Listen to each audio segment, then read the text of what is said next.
Hey, did you know there are many words in Spanish that don't exist in English? Today I'm going to tell you 20 of the most important ones. Venga, vamos. La primera es trasnochar. Trasnochar, un verbo, a verb. ¿Qué significa? What does it mean? To stay up all night. Trasnochar. Imagine, tienes ojeras, you've got eye bags, okay? And somebody says to you, tú has trasnochado. You've been up all night, haven't you? Related to that, but not exactly the same, would be madrugar. Madrugar. A quien madruga, Dios le ayuda. What does that mean? Early bird catches the worm. A quien madruga, Dios le ayuda. Another verb for you, number 3. Desvelarse. That means to be unable to sleep. I don't know if you can tell by my face today, but I woke up today at 4 a.m. and I wasn't able to go back to sleep. So that is desvelarse. So I can say to you, anoche or esta noche me he desvelado. I was unable to sleep. Me he desvelado. Desvelarse. Or el bebé me ha desvelado. The baby woke me up and I was unable to sleep. Me ha desvelado. Desvelar also means to reveal something. Y ahí está el gato maullando. Little tip for you guys. If you ever want to do content creation for a living, don't get a cat. Cat is roaming around now. He's in the room. He can jump on me anytime. Just letting you know. Culprit. Uy, qué guapo eres. Mira, enseña tus ojos. Sobremesa. This one is one of the most important ones because it's also part of the Spanish tradition. Sobremesa. Sobremesa means over the table. And what do you do over the table? Habla.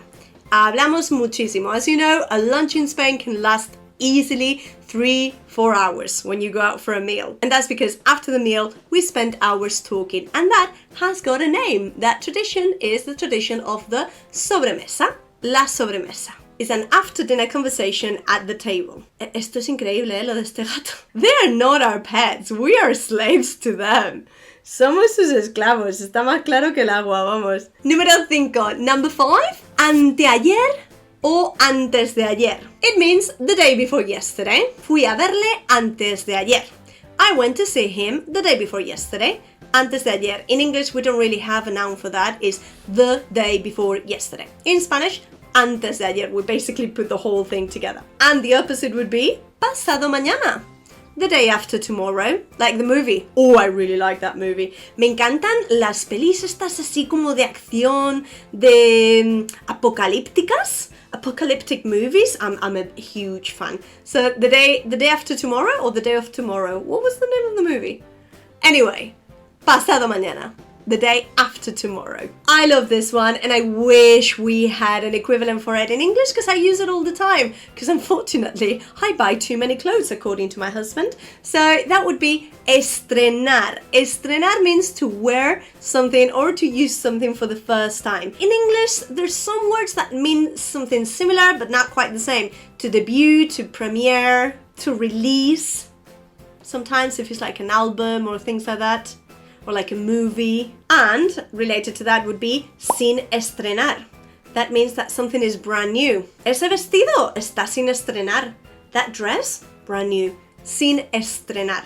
Without wearing it for the first time. Sin, without. Vergüenza, ajena, or pena, ajena. This is a strange concept that we also try to say it in English, but we don't have the name as in vergüenza ajena. We can say that somebody's cringe, that you feel embarrassed of someone or that you feel embarrassed by someone. You know, somebody is being silly in public and you're like, da vergüenza ajena. He is giving me or she is giving me embarrassment. Vergüenza ajena. Like outside embarrassment. Does that make any sense? Número 9. La merienda. Again, part of the Spanish tradition is the afternoon snack. It's a snack that you have after school. In England, we don't normally do it because kids after school have their tea time, their dinner time at about 6 p.m., 5 p.m., some of them. So that's it. But at 5 p.m. or 6 p.m. in Spain, we have the merienda, the snack, because they have dinner at like 8 or 9, a lot later than we do. A lot later than in the UK. You are paying very close attention. You are going to be fluento. You are. Se está quedando aquí sobao. Entrecejo. the space between your eyebrows. You could say, voy a depilarme el entrecejo. I am going to plug the space between my eyebrows. Entrecejo. Ceja is eyebrow, entre is between. Entrecejo, in between the eyebrows. Makes sense, right? Un puente, as in, me voy de puente, not the normal bridge, you know? Puente, I know you know it's a bridge. No. Me voy de puente. What am I saying there? I'm going on a bridge? No, I'm going on a bank holiday. Un puente. Why? Because you normally have Thursday off, because it's a bank holiday, or Tuesday off because it's bank holiday, and you bridge the gap and you have Fridays off as well and Mondays off as well. So that's what we call a puente, a bank holiday basically. Estoy de puente. I'm on a bank holiday. Estoy de puente. In English, we don't have an equivalent to this one, and I know that geographically it's not okay to say it this way because the word American, that refers to the whole of America. If I say that you're American, you could be from anywhere in the continent of America. South America, North America. What does American mean? But as we know, American refers mainly to the people from the US. Well, in Spanish, and rightfully so, we have got a gentilicio for this, okay? And that is Estadounidense. United Statians? Okay, a person from the United States. Estadounidense. It's the same for women and men. Estadounidense. Mis tíos son estadounidenses. Oh, this is me. This is an adjective and it describes me to the T. Me describe a la perfección. Friolero o friolera. Some people say friolento or friolenta, which is also correct. It means somebody that's cold all the time.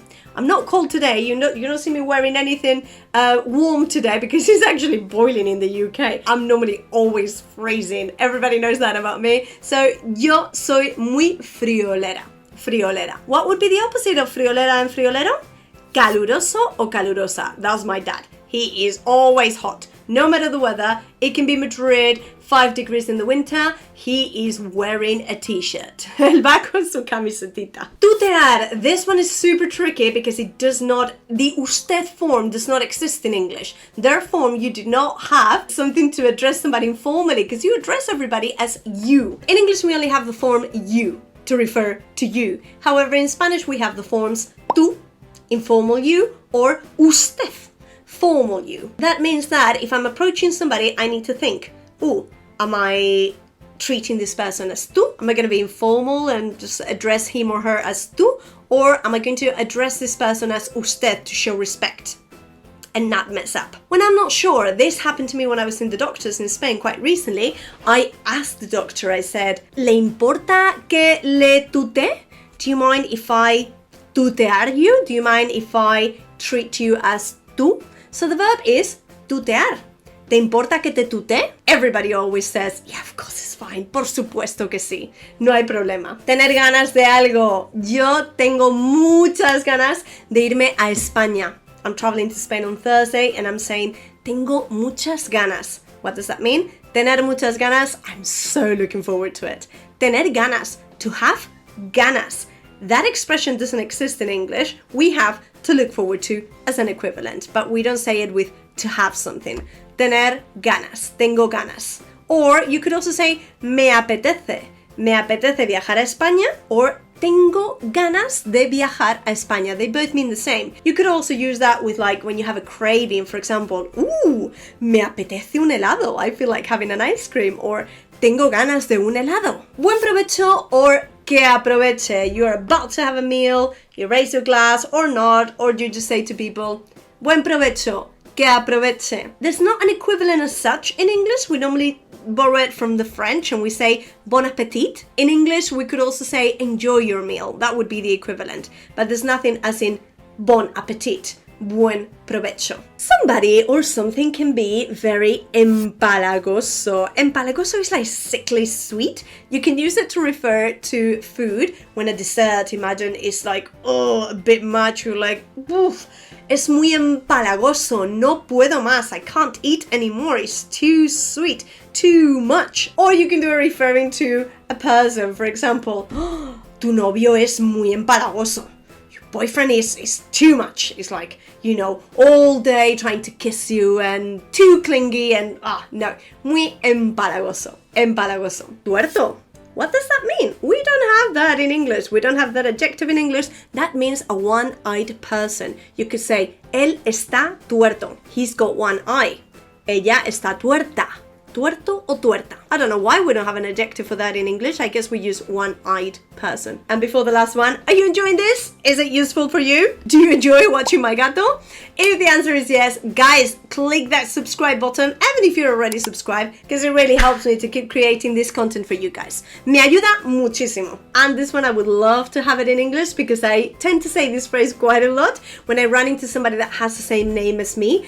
In England, it's usually women over 70 years old. Patricia is not a very common young person's name, but hey, I do run into some Patricias at times, especially, you know, in the US there's more. And I say, oh, eres mi tocaya. You are my tocaya. Or, you know, if you're a boy, tocayo. What does that mean, tocaya, tocayo? It means that that person has got the same name as you. Tocaya or tocayo. You could even say, hey, tocaya. Y ya estaría. And that would be it. Muchísimas gracias. Adiós.